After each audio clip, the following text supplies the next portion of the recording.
Di sini saya akan menjelaskan tentang bagaimana caranya menampilkan garis batas margin pada area kerja Microsoft Word.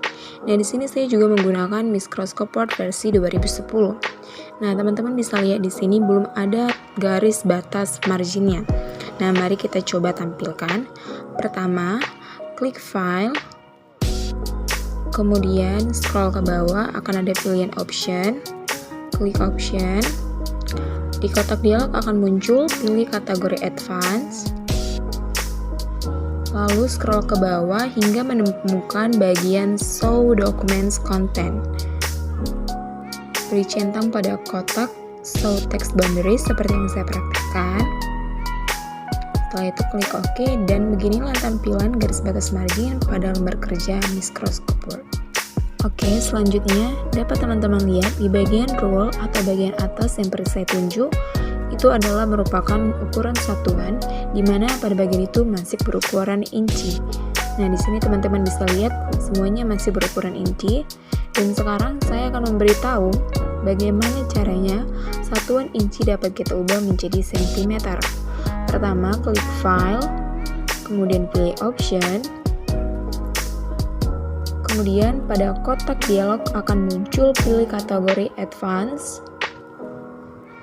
Lalu pada bagian display tentukan satuan ukuran yang diinginkan pada opsi Show Measurement in Units of. Nah, di sini karena kita akan memilih mengubah menjadi sentimeter, kemudian pilih sentimeter dan untuk ukurannya teman-teman bebas pilih. Nah, beginilah tampilannya setelah diubah menjadi sentimeter. Oke, selanjutnya saya akan menjelaskan bagaimana caranya menyimpan dokumen secara permanen. Nah, di sini teman-teman bisa lihat ini masih berupa dokumen baru yang bagian atasnya belum tertera nama tugas yang teman-teman inginkan. Pertama, teman-teman ketik dulu materi yang teman-teman inginkan. Sebagai contoh, saya ketik tugas komputer sebagai contoh materinya. Kemudian setelah diketik, klik File, kemudian pilih Save As. Nah, di sini merupakan tempat di mana nantinya tugas teman-teman disimpan. Dan di sini saya memilih di bagian komputer dan pada bagian data. Nah, tugas materi yang sudah teman ketik tadi diberi nama dan di sini saya sudah beri nama tugas saya. Setelah sudah, saya klik OK dan beginilah tampilan dokumen yang sudah tersimpan secara permanen. Pada bagian atasnya akan berubah menjadi nama tugas. Oke, selanjutnya saya akan menjelaskan bagaimana caranya membuat page border.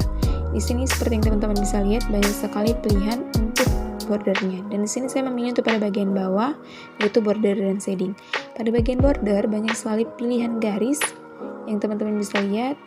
Nah, di sini saya menjelaskan di mana nantinya garis tersebut ditempatkan. Ada pada bagian atas saja ataupun tampilannya semua. Dan pada bagian color banyak sekali pilihan warna yang bebas teman-teman pilih. Oke, kemudian pada bagian bawahnya untuk ukurannya tipis tebalnya sebuah garis itu nantinya.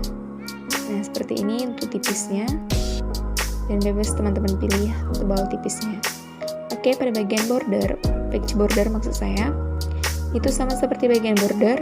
Untuk pemilihan garis ada juga yang tipis, tebalnya teman-teman bebas pilih. Dan kemudian teman-teman bisa klik apply itu untuk dimana nantinya penempatan garis tersebut. Dan teman-teman bisa bebas pilih bingkai di bagian art. Banyak sekali bingkai menarik yang teman-teman bebas pilih.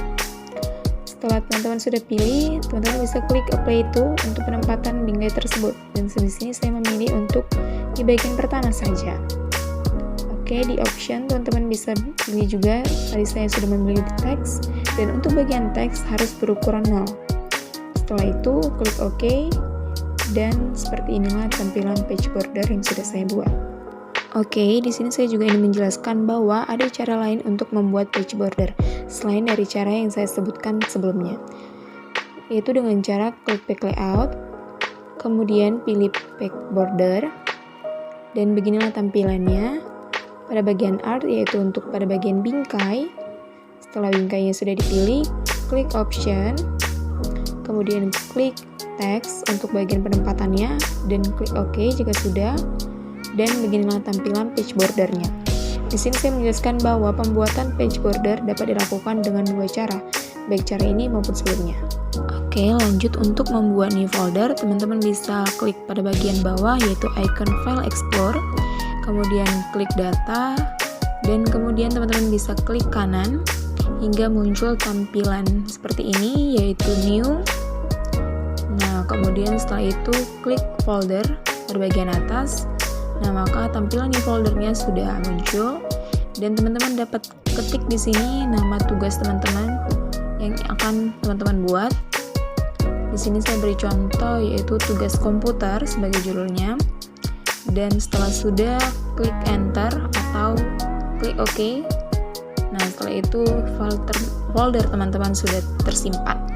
Nah, setelah itu bisa dua cara. Satu lagi dengan cara klik di folder, baca di folder di atas, dan kemudian kembali teman-teman ketik nama tugas yang akan teman-teman buat nantinya.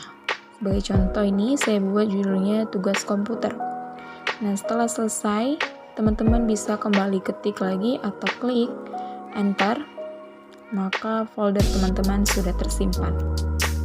Kemudian untuk melihat file yang sudah kita simpan secara permanen tadi, teman-teman dapat melihatnya dengan mengklik icon yang ada di bagian bawah, yaitu di bagian file explore, kemudian klik pada bagian data. Nah, disinilah nanti teman-teman bisa lihat judul atau nama tugas yang sudah teman-teman buat. Nah, sebagai contoh, ini tugas materi saya. Nah, ini adalah file yang sudah saya simpan secara permanen. Nah, begitulah cara untuk melihat file yang sudah kita simpan secara permanen. Sekian, terima kasih.